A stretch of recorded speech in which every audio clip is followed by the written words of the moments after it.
Et merci beaucoup Jacques Testard pour cette présentation très riche et qui ouvre effectivement des réflexions sur l'articulation de questions politiques et des dispositifs de mise en place. Je pense qu'on aura l'occasion d'en discuter après les interventions. Je vais tout de suite passer la parole à Bruno Latour. Donc Bruno Latour, vous êtes sociologue, philosophe et anthropologue, professeur à Sciences Po. Et vos travaux de recherche portent sur les pratiques du travail scientifique, mais aussi sur les modes d'existence du droit à travers une enquête sur le Conseil d'État.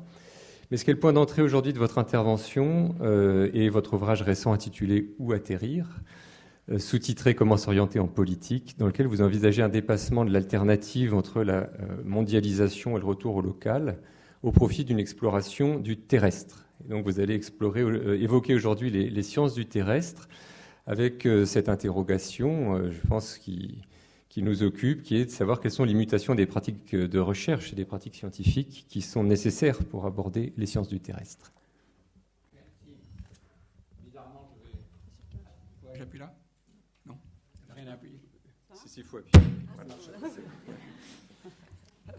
Je vais plutôt faire une thèse et tirer 3 conclusions de travaux sur les sciences terrestres. Il ne veut pas dire la géologie, mais les sciences du terrestre. L'hypothèse est qu'en fait, malgré ce qui a été dit jusqu'ici et ce qui est précisé dans l'excellente proposition qui est faite, le manifeste de votre association, du point de vue qui est le mien, il n'y a pas de problème particulier à la science. Il y a un problème général de difficulté d'établir en politique le bien commun, quel qu'il soit. Autrement dit, ce n'est pas un déficit du rapport aux sciences et aux citoyens, c'est un déficit général de la difficulté que nous avons dans toutes les sociétés développées à explorer avec des outils appropriés la question du bien commun. Il y a 3 obstacles, à mon avis, il y en a beaucoup d'autres, mais il y en a 3 qui me semblent pertinents pour notre discussion cet après-midi. Le premier est un obstacle de philosophie politique assez général. Le deuxième, un problème qu'on pourrait appeler constitutionnel, en m'excusant auprès de notre ami juriste. Et le troisième, que j'appellerais géopolitique, auquel Jacques Testard vient de faire allusion. Le premier obstacle de philosophie politique concerne la définition même du problème. Au fond, les scientifiques, comme les activistes, les militants, les représentants des administrations, le simple citoyen, nous sommes tous, en fait, porte-parole d'un ensemble de phénomènes au nom duquel nous parlons, et lorsque on nous conteste le droit et le crédit de parler de ces choses, nous essayons parfois, ou nous essayions parfois, de prouver que si les choses dont nous parlons, au nom de quoi nous parlons, la France, le marché, l'ADN, quel que soit le sujet que nous représentons, le peuple, la prolétariat, la démocratie, etc., tous les êtres que nous représentons quand nous parlons, en tas d'épreuves, nous essayons de déployer un certain nombre de dispositifs dont, en fait, la forme est toujours la même. Si les choses dont nous parlons parlaient elles-mêmes, elles diraient la même chose que ce que nous en disons. On peut y retrouver une définition à la fois de l'expérimentation scientifique, de la démonstration politique, au sens de la manifestation politique, mais aussi au sens de la maladie, dans le cas de la maladie qui est aussi un moyen de manifester des positions. Donc la question de philosophie politique, c'est qu'on n'a aucune raison particulière, sinon évidemment l'histoire des sciences, d'isoler parmi tous ces représentants et ces porte-paroles ceux qu'on appelle des scientifiques. Ça, c'est le premier obstacle. Un problème de philosophie politique, c'est qu'on assemble dans une assemblée forcément complètement pluraliste des tas de porte-paroles dont chacun prétend parler au nom d'êtres qui sont parfois très vastes, parce que quand on dit le peuple, c'est des gens qui parlent aussi au nom d'êtres très vastes, comme le bien commun, ou bien la démocratie, ou la République, et des gens qui parlent au nom d'objets tout à fait particuliers, qui sont plutôt ceux auxquels nous sommes habitués dans les sciences. Ça, c'est le premier obstacle. Le deuxième obstacle, c'est un obstacle constitutionnel, c'est-à-dire qu'on continue dans la façon dont, en tout cas, le public se représente l'activité scientifique et la façon dont beaucoup de scientifiques se représentent leur propre activité, à distinguer l'activité scientifique et l'activité politique ou militante ou artistique ou économique par domaine et pas par compétence. C'est le cas quand on dit les scientifiques s'occuperaient de définir les faits ou s'occuperaient de la façon dont le monde fonctionne, et puis il y aurait d'autres personnes, d'autres gens qui s'occuperaient de la question des valeurs et qui seraient plutôt associés, disons, avec l'idée d'un public ou d'une compétence citoyenne. C'est aussi absurde que si on disait que pour construire une maison, il faut distinguer, en gros, il y a la maison construite par les électriciens, et à côté, il y a la maison construite par les plombiers, et à côté, il y a la maison construite par les plâtriers, et à côté, il y a la maison construite par les peintres. Il est évident que le monde commun qu'il faut construire, il est simultanément, par définition, le lieu de coopération de gens qui ont effectivement des compétences différentes, et ça n'a aucun sens de mélanger les compétences d'un plombier, d'un électricien, d'un plâtrier, pas plus que ça n'a de sens de mélanger les compétences d'un scientifique biologiste, d'un agronome, d'un statisticien, d'un militant, d'un activiste idéologique, mais les tâches sont les mêmes. C'est-à-dire que l'objet est le même, c'est la construction du monde commun. Et je vous rappelle, c'est un résultat ancien, mais il me paraît quand même utile dans la réflexion que vous menez, une proposition constitutionnelle que j'avais avancée dans Politique de la nature, c'est que au lieu de faire la distinction par domaine, en disant vous occupez de la maison des plâtriers, vous vous occupez de la maison qui est la maison, disons, de la morale, et vous occupez de la maison qui est celle des sciences, nous essayons de définir ensemble, et là on voit très bien les linéaments de cette affaire dans votre manifeste, les 4 fonctions auxquelles finalement citoyens, quels que soient les citoyens, parce que les citoyens c'est un nom un peu large, disons, les activistes, les militants, les journalistes, les économistes, les statisticiens, etc., travaillent. Quelles sont les 4 tâches, au fond, auxquelles les différentes compétences vers lesquelles les compétences doivent converger? La grande compétence pour laquelle les scientifiques sont assez bons, mais pas seulement, c'est la tâche de perplexité, c'est-à-dire de se mettre à l'écoute de nouveaux êtres dont les propriétés viendraient transformer assez profondément le monde commun. Mais si les scientifiques se croyaient les seuls capables d'être à l'écoute de la perplexité, ils oublieraient un nombre prodigieux de gens, on n'a pas à les appeler citoyens, c'est beaucoup d'autres métiers et de gens qui sont à l'écoute de cette perplexité. La deuxième tâche, de nouveau les scientifiques sont parfois bons, parfois pas bons pour cette tâche, c'est la tâche de consultation, c'est-à-dire celle par laquelle les êtres qui sont candidats à l'existence du monde commun sont validés en quelque sorte dans leur existence, suivis quand c'est un dispositif expérimental, suivi quand c'est un dispositif politique ou administratif ou artistique, peu importe ici la compétence qui est mise en place, ce qui compte c'est l'objet qui est suivi. Ces 2 compétences, perplexité et consultation, répondent à une question que j'avais proposé d'appeler « Combien sommes-nous ?» Et évidemment, il ne s'agit pas de parler simplement des humains, mais qui est la définition dans un monde commun du nombre d'êtres avec lequel il va falloir construire une vie publique. Cette question est complètement différente de la deuxième grande question que nous essayons toujours de valider, c'est-à-dire est-ce qu'on peut vivre ensemble? Est-ce qu'on peut vivre avec les OGM, pour prendre l'exemple qui a été cité? Est-ce qu'on peut vivre avec la question d'un climat à 4 degrés? Est-ce qu'on peut vivre avec des migrants? Est-ce qu'on peut vivre, etc. Ces 2 questions sont des questions fondamentales, mais de nouveau les scientifiques sont indispensables pour y participer avec leurs compétences, mais ils n'en ont évidemment pas le monopole. On peut la diviser, cette deuxième question, en 2, la question de la hiérarchie, c'est-à-dire en gros celle des valeurs, qu'est-ce qu'on met en avant et qu'est-ce qu'on met en arrière. Jacques Testard a été un artiste et un activiste de cette façon, alors même qu'il agissait en tant que scientifique à l'intérieur de la tâche de hiérarchie, en disant ça on n'en veut pas, ça c'est moins important que, etc. Et la 4e fonction, qui est évidemment celle qu'on a toujours en tête à partir du moment où on se rapporte au droit, qui est celle de l'institution. C'est-à-dire la décision de fixer définitivement que tel ou tel, vous l'avez fait allusion Jacques tout à l'heure, que tel ou tel projet technique n'est pas valable ou pas intéressant.